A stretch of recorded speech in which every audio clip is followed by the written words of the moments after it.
آپ سے پوچھا گیا یا رسول اللہ صلی اللہ علیہ وسلم سب سے پہلے کون سی مسجد قائم ہوئی؟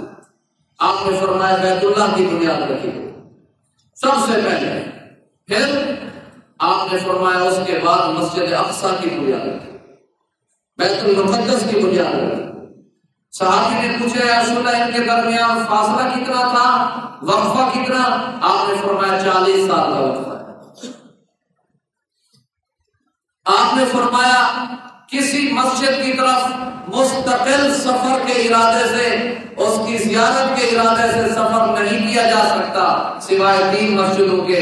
فرمایا مستقل طور پر رخت سفر باندھو، زیارت کرنے کی نیت سے، ثواب کی نیت سے، اجر کی نیت سے، نظر و نیاز کی نیت سے، نظر کی نیت سے، منت کی نیت سے بیت اللہ کی طرف آؤ، یا ہاذا مسجدی میری مسجد مسجد نبوی کی طرف آؤ، یا تیسرے نمبر پہ فرمایا مسجد اقصی کی طرف جاؤ۔ بیت اللہ میں اجر و ثواب فرمایا ایک نماز کا ایک نیکی 1 لاکھ کے برابر، میری مسجد مسجد نبوی میں ایک نیکی 50,000 کے برابر، اور مسجد اقصی میں نماز فرمایا 25,000 کے برابر۔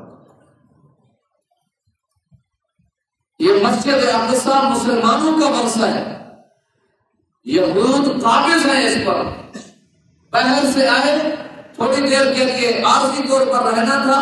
اللہ تعالیٰ قرآن میں کہتے ہیں، ارشاد فرماتے ہیں کہ یہود کو قیامت تک کبھی بھی مستقل ریاست ان کو نہیں مل سکتی ہے، اللہ نے ان کو دربدر کر دیا ہے اور یہ مستقل ریاست کے حقدار نہیں ہے۔ اس لیے ان کی قائم کردہ یہ غاصبانہ ہے ریاست، ان کا کوئی حق نہیں ہے، حق ان کا ہے جو وہاں کے رہنے والے ہیں، وہاں کے مقیم ہیں۔ یہ ظالمانہ، غاصبانہ، مجرمانہ طور پر یہاں رہ رہے ہیں، چلو بھی رہ رہے ہیں، ٹھیک ہے رہے، لیکن اس کا یہ مطلب کہ وہاں کے رہنے والوں کو تو یہاں سے چلا بدر ہو جاؤ، یہاں سے نکل جاؤ۔ 12 لاکھ 15 لاکھ کی آبادی کو کہا جا رہا ہے 24 گھنٹوں میں یہاں سے نکل جاؤ، چلو تم نے کہہ دیا کہ نکلو، یہاں سے ہجرت کرو، پھر نکلنے والوں پر بمباری کر دی، بچوں کو ذبح کر دیا، لولوان کر دیا، عورتوں کو، بوڑھوں کو، نمازیوں کو۔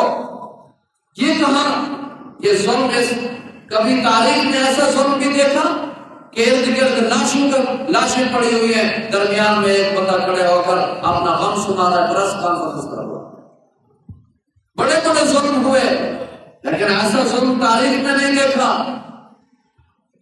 یہ مسلمانوں کا ورثہ ہے، مسلمانوں کا حق ہے، اللہ نے اور اللہ کے رسول نے دیا ہے۔ جناب عمر بن خطاب رضی اللہ تعالی نے آزاد کرایا، صلاح الدین ایوبی نے اس کو آزاد کرایا، اور یہ مسلمانوں کا حق ہے، یہودیوں کا کوئی حق نہیں ہے اس پر۔ لہذا یہ جتنا کچھ بھی ہو رہا ہے ظلم ہو رہا ہے، اور سارے مسلمانوں پر زیادتی ہے، اور اگر مسلمان غفلت نہیں چھوڑتا ہے، ان کے حق میں آواز نہیں بلند کرتا، ان کی مالی طور پر یا جیسے بھی ممکن ہو سکے ان کے ساتھ ہم آہنگی نہیں کرتا، یکجہتی کا اظہار نہیں کرتا ہے، تو مسلمان مجرم ہو۔ جناب رسول اللہ صلی اللہ علیہ وسلم فرما رہے ہیں مسلمان تو یک جان کی طرح ہے۔